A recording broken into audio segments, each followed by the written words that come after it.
परमात्मा की सीआईडी। फैजाबाद के कलेक्टर थे बलराज दीक्षित। बहुत ही कड़क मिजाज के अनुशासित व्यक्ति थे। घर पर उनकी पत्नी, एक बेटा, बहू थे। वो अपने बेटे को भी एक बहुत बड़ा आईएएस ऑफिसर बनाना चाहते थे, किंतु बेटा बैरिस्टरी की पढ़ाई करके वकील बनना चाहता था। इसी संबंध में एक दिन बाप बेटे के बीच में बहस हो रही थी। बेटा बोला, तो मेरे लिए क्या आदेश है पिताजी? कलेक्टर साहब, तो तुमने तय कर लिया है कि तुम वकील ही बनोगे। बेटा, जी पिताजी, वकील का मान सम्मान भी तो किसी आईएएस ऑफिसर से कम नहीं होता है, बल्कि वकील बनने के बाद मैं जनता की सेवा भी कर सकता हूँ। गरीबों के मुकदमे सस्ते में या मुफ्त में लड़ सकता हूँ। पिताजी को गुस्सा आ गया। पिताजी गुस्से में बोले, तो जनता की सेवा करना ज़रूरी है क्या? जो पिताजी, मेरी नज़र से सच्चा इंसान तो वही है जो किसी दूसरे के लिए कुछ करे, वरना पेट तो जानवर भी भर लेते हैं। पिताजी और ज़ोर से चिल्लाए, तो इसका मतलब आप वे इंसान और मैं वह जानवर? ठीक है, तो फ़ौरन अपनी घरवाली को लेकर निकल जाओ मेरे घर से। तुम्हें पढ़ा लिखा कर मैंने अपने पैरों पर खड़ा कर दिया है। अब मैं अपनी जिम्मेदारी से मुक्त हुआ। अब तुम जानो और तुम्हारा काम जाने। बेटे ने पिताजी के चरण स्पर्श किए और अपनी पत्नी को लेकर घर से निकल गया। माँ ने रोते रोते समझाने की कोशिश की, पर स्वाभिमानी बेटा नहीं रुका। इस पूरे तमाशे के बाद शाम को जब दीक्षित जी अपने कमरे में अकेले बैठे थे, तो उन्हें एक दिव्य रोशनी में नहाया हुआ कोई इंसान दिखा, जो एक कॉपी पर कलम से कुछ लिख रहा था। कलेक्टर बलराज दीक्षित कुछ डरे घबरा कर पूछा, कौन हो तुम? दूत ने जवाब दिया, मैं परमात्मा का खुफिया हूँ। मैं कुछ समझा नहीं। मैं परमात्मा की सीआईडी का एक दूत हूँ। मैं अभी भी कुछ नहीं समझा। मैं यमराज का दूत हूँ। दीक्षित जी ने घबरा कर पूछा, तो क्या मेरी मौत आ गई है? नहीं, मैं चित्रगुप्त का दूत हूँ। मैं हर समय तुम्हारे साथ रहता हूँ। तुम क्या करते हो, क्या कहते हो, वो सब लिखता रहता हूँ, ताकि तुम्हारी मृत्यु होने पर तुम्हारे कर्मों का लेखा जोखा पेश कर सकूँ। कलेक्टर साहब ने कुछ आशा से पूछा, मैं दूसरों के पीछे खुफिया लगाता हूँ, क्या मेरे पीछे भी कोई खुफिया लगा हुआ है? सिर्फ तुम्हारे पीछे ही नहीं, हर किसी के पीछे, हर एक नर नारी के पीछे एक खुफिया लगा हुआ है, जो बहुत शांति से तुम्हारे सारे कर्मों का हिसाब लिखता रहता है। आपने मेरे बारे में क्या लिखा है? अगर मैं देखना चाहूँ तो क्या आप दिखा सकते हैं? दूत ने तुरंत अपनी कॉपी दीक्षित जी के सामने रख दी। दीक्षित जी ने कॉपी पढ़नी शुरू की। उसमें लिखा हुआ था, आज दीक्षित अपनी कलेक्ट्री के मद में अपने बेटे और बहू को घर से निकाल रहा है। अहंकार के नशे में चूर होकर अपने बेटे और बहू के साथ अन्याय कर रहा है।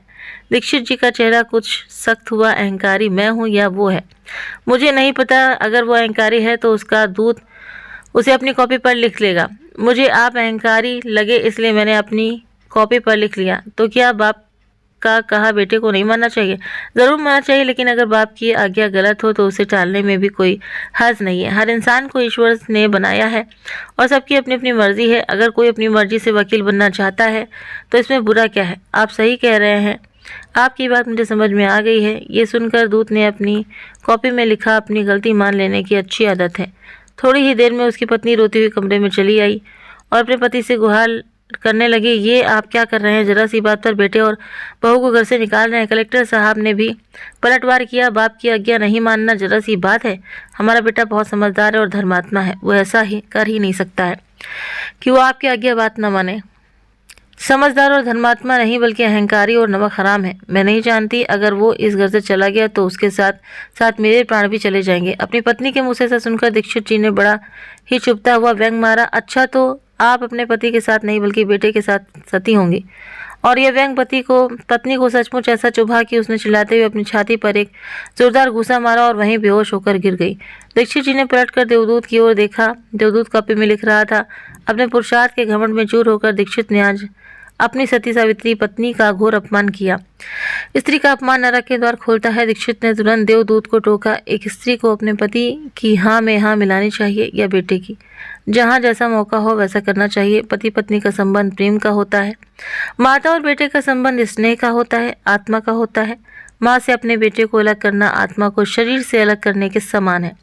आप सही कह रहे हैं। आपकी ये बात मुझे समझ आ गई। देवदूत की कलम फिर चली और उसने लिखा, दूसरों की बात मान लेने की अच्छी आदत तो है, पर अपनी जिद नहीं छोड़ने की बुरी आदत भी है। कुछ देर की शांति के बाद कलेक्टर दीक्षित जी ने पूछा, मैं रोज सुबह पूजा पाठ करता हूँ, उस विषय में आपने क्या लिखा? देवदूत ने एक पूरा पन्ना खोलकर दिखाया। उसमें लिखा था, दीक्षित नास्तिक है, उसे भगवान में कोई आस्था नहीं है। वो सिर्फ दिखावे के लिए पूजा पाठ करता है ताकि जनता उसे धर्मात्मा समझे। दीक्षित जी ने अगला प्रश्न किया, पिछले साल मैंने 1000 लोगों को भोजन करवाया था, उसके बारे में आपने क्या लिखा है? तो दूत ने एक पन्ना और खोलकर दिखा दिया। उसमें लिखा था, दीक्षित भविष्य में राजनीति में जाने की योजना बना रहा है, इसलिए लोगों को भोजन कराकर अभी से उसकी भूमिका तैयार कर रहा है।